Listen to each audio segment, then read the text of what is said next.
다 같이 사도신경으로 신앙 고백하시겠습니다. 나는 전능하신 아버지 하나님 천재 창조주를 믿습니다. 나는 그의 유일하신 아들 우리 주 예수 그리스도를 믿습니다.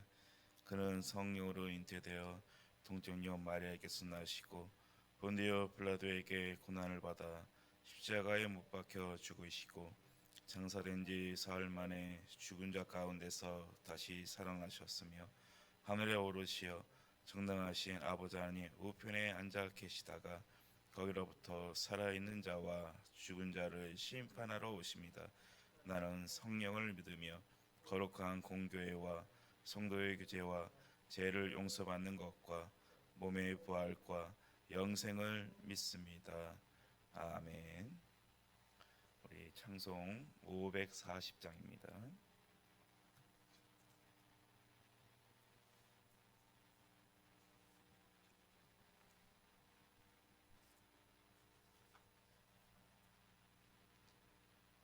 찬송가 찬송 540장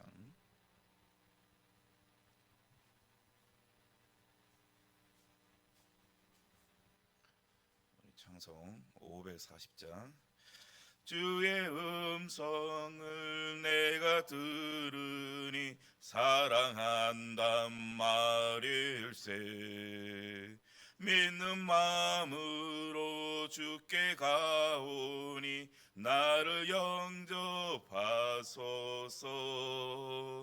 내가 매일 십자가 앞에 더 가까이 가오니 구세주의 흘린 몸의 피로써 나를 정케 하소서 주여 넓으신 은혜 베푸사 나를 받아주시고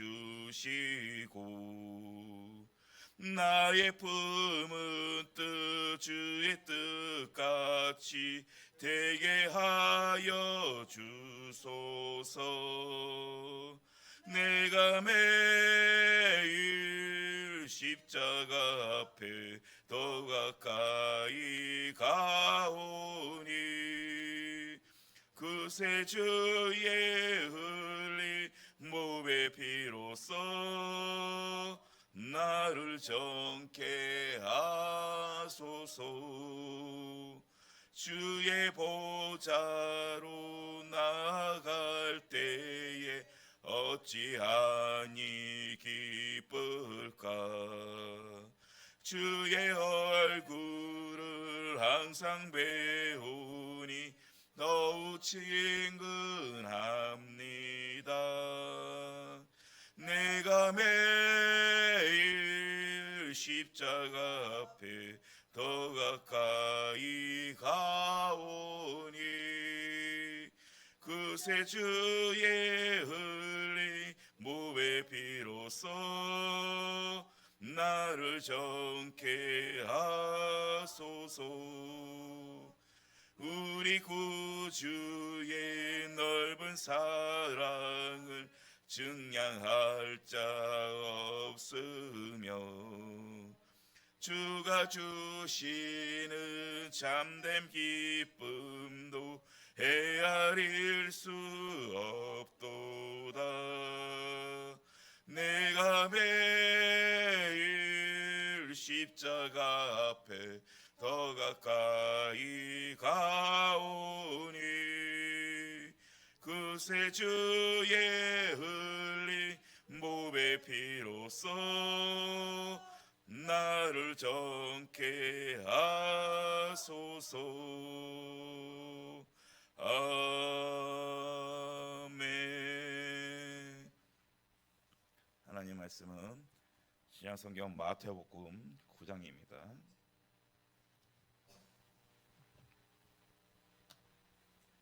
마태복음 9장 9절에서 13절 말씀입니다.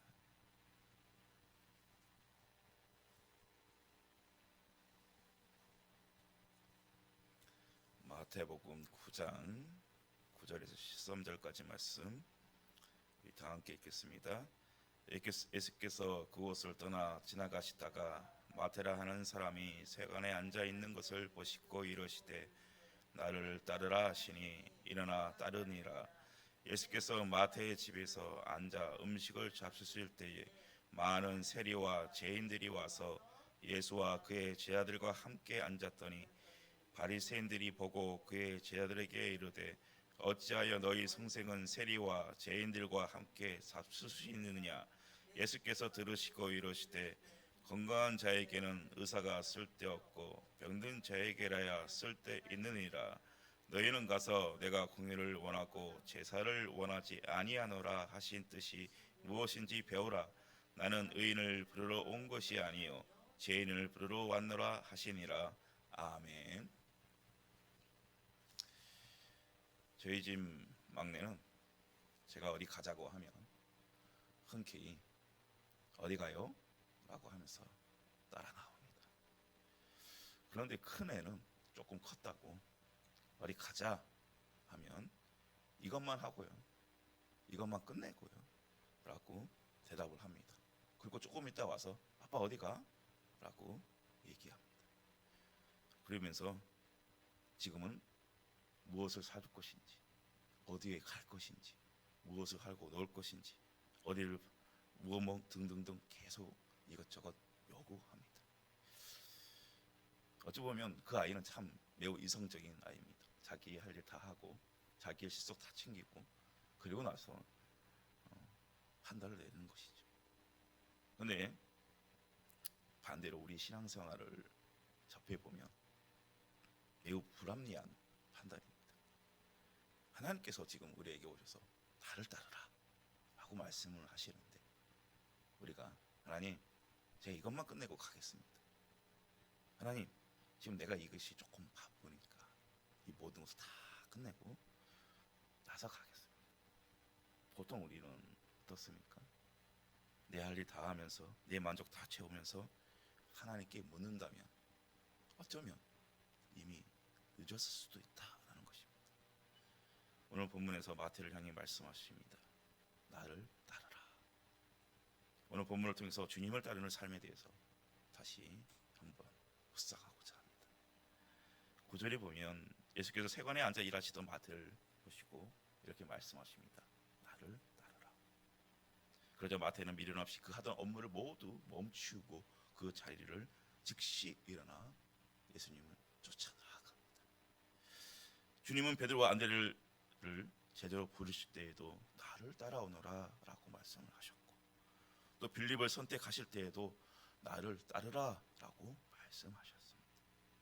주님을 따르는 자들이 누구입니까? 바로 그리스도인입니다. 여러분 우리는 누구입니까? 우리도 그리스도인입니까? 우리는 정말 예수님을 따르는 자들입니까? 예수님을 따르겠다라는 것은 우리가 주님께 순종하겠다라는 뜻입니다. 지금 나의 삶, 즉 나의 삶은 주님께 순종하고 있는 삶입니까? 이것은 매우 우리 신앙에 있어서 중요한 문제입니다. 지금 나의 삶은 예수 그리스도를 따르는 삶입니까? 아니면 지금 나는 무엇을 쫓고 살아가고 있습니까? 상인을 따르면 장사꾼이 된다고 합니다. 정치가를 뒤따르면 그 사람은 정치인이 된다고 합니다. 그러면 강도를 따르는 자는 똑같이 범죄자가 된다고 합니다. 그러나 우리는 누구를 따르는 자입니까? 예수 그리스도를 따르는 자들입니다. 그러면 예수 그리스도를 따르면 그분의 모습을 모방해서 우리의 인격과 우리의 삶이 그리스도와 같이 변화되고 닮아가야 하는 것입니다. 그래서 우리 주님께서 오늘 우리를 향해 다시 말씀하십니다. 나를 따르라. 사랑하는 성도 여러분들, 우리는 주님을 따르는 사람들입니다. 그러므로 우리는 주님의 말씀에 순종하고 주님을 닮기 위해서 애쓰시기 바랍니다. 오늘 10절 말씀에 보면 예수님은 마태를 부르시고 그의 집에 들어가 앉아 음식을 잡수십니다. 10절에 보면 세리와 죄인들이 와서 예수와 그 제자들과 함께 앉았더니 라는 말씀을 아주 강조하고 있습니다. 왜 그렇습니까? 여기에 세리와 죄인들이 함께 앉아 있었기 때문에. 세리는 당시에 유대인들이 가장 증오하고 혐오하는 사회적 죄인입니다. 그들은 정복자 로마의 앞잡이요, 또 허다한 명목으로 세금을 백성들로부터 수탈했던 그런 직업을 가진 사람들입니다. 로마는 그 당시에 수많은 나라들과 수많은 민족들로부터 정쟁을 하기 위해서 세금을 많이 착취해 갔습니다. 그래서 유대인들도 마찬가지로 궁핍한 생활을 할 수밖에 없었습니다. 더 나쁜 것은 유대 지도자들과 종교 지도자들이 그들을 돌보고 그들의 아픔을 공감해야 하는데 그들은 자신의 배를 더 채우고 백성들을 더 굶주려 하는 그런 어려운 상황이었습니다. 그리고 그 모든 것들이 바로 로마와 저 세리들 때문에 어렵다라고 탓하기 바빴던 것입니다. 그래서 유대 종교 지도자들은 심지어 이런 말을 합니다. 세리와 창녀와 사마리아인들에게는 거짓말을 해도 죄가 되지 않는다. 심지어 이렇게까지 못 박아서 이야기를 했었습니다. 그런데 지금 그런 세리가 누구와 함께 있습니까? 세리와 죄인들이 주님과 함께 식탁에 앉아 식탁 교제를 하고 있습니다. 주님은 그들을 기피하지 않으셨고 그들과 함께 먹고 마시고 계십니다. 제 아들도 아무런 말 없이 주님이 하시는 그대로 그들을 본받아, 주님을 본받아 그들을 차별 없이 대하며 교제하고 있습니다. 단 한 사람도 한 사람만 이 일을 제기합니다. 누구입니까? 바리새인입니다. 바리새인. 사랑하는 성도 여러분들, 우리는 누구였습니까? 죄인이었습니다. 우리 모두가 다 죄인이었습니다. 우리 모두 누구나 할 것 없이 다 하나님 앞에서 지옥에 갈 죄인들이었습니다. 근데 하나님은 우리를 불러주셨습니다. 지금 예수님께서 세리와 죄인들과 함께 식사를 하시듯 우리를 불러주셔서 우리와 함께 해주십니다. 우리는 주와 함께라면 더 이상 미천한 사람들이 아닙니다. 세상에서 차별을 받을 수도 있습니다. 하지만 주님과 함께라면 우리는 하나님의 자녀요, 하나님의 백성인 것입니다. 그 특권으로 우리는 새롭게 거듭나여진 것입니다. 이 놀라운 은혜가 지금 우리에게 주어졌습니다. 거저 주어졌습니다. 우리가 하나님의 백성이 된 것은 우리의 신분이나 노력으로 된 것이 아니라 하나님께서 우리에게 거저 주신 것입니다. 그러므로 그리스도의 속죄의 은혜를 통해서 하나님의 거저 주신 이 은혜의 선물, 여러분, 이것은 우리가 자랑할 것입니다. 하나님의 그 은혜와 사랑을 우리는 저 세상 속에 그 어떤 것보다도 가장 자랑해야 할 것입니다.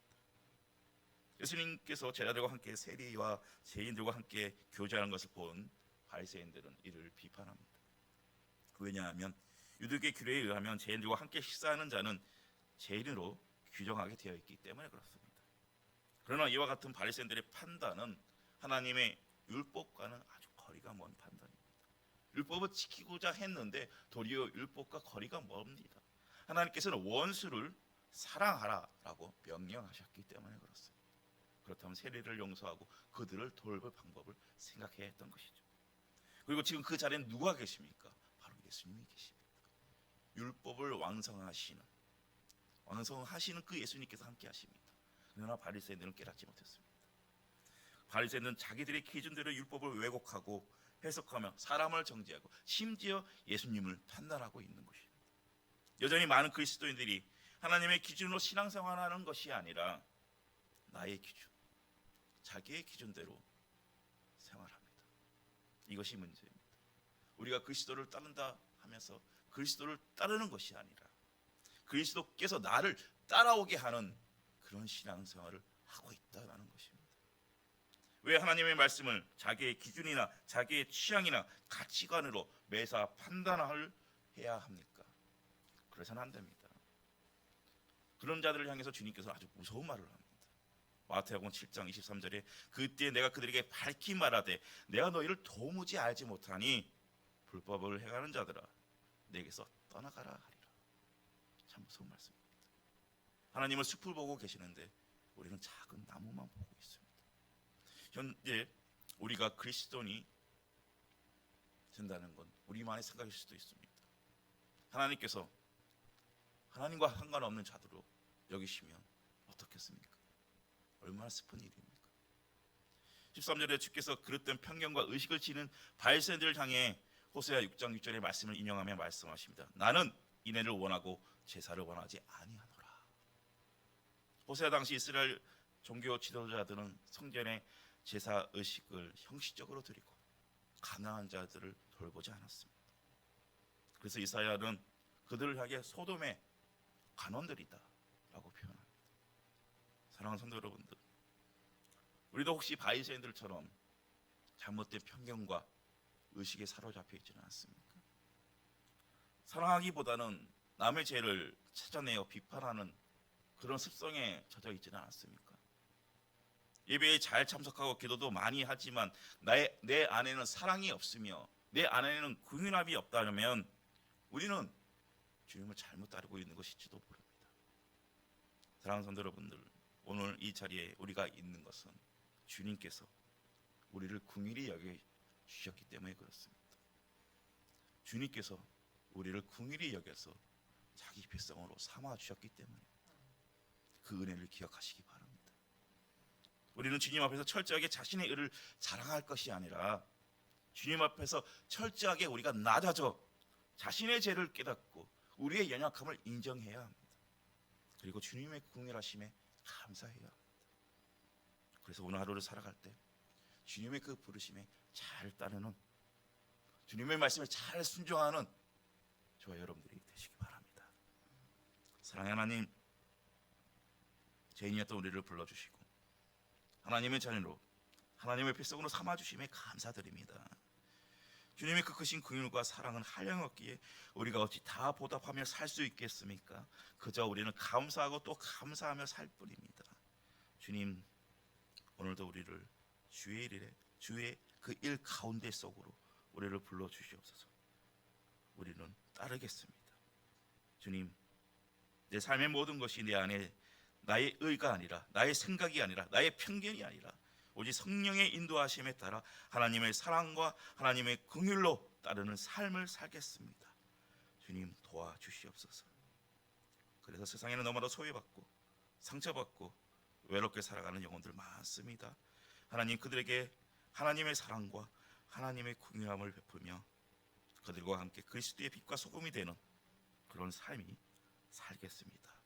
오늘도 우리를 그런 삶 속으로 이끌어 주시고 도와주시옵소서. 예수님의 이름으로 기도드립니다. 아멘. 하늘에 계신 우리 아버지, 아버지의 이름을 거룩하게 하시며 아버지의 나라가 오게 하시며 아버지의 뜻이 하늘에서와 같이 땅에서도 이루어지게 하소서. 오늘 우리에게 일용할 양식을 주시고 우리가 우리에게 잘못한 사람을 용서하여 준 것 같이 우리 죄를 용서하여 주시고 우리를 시험에 빠지지 않게 하시고 악에서 구하소서. 나라와 권능과 영광이 영원히 아버지의 것입니다. 아멘.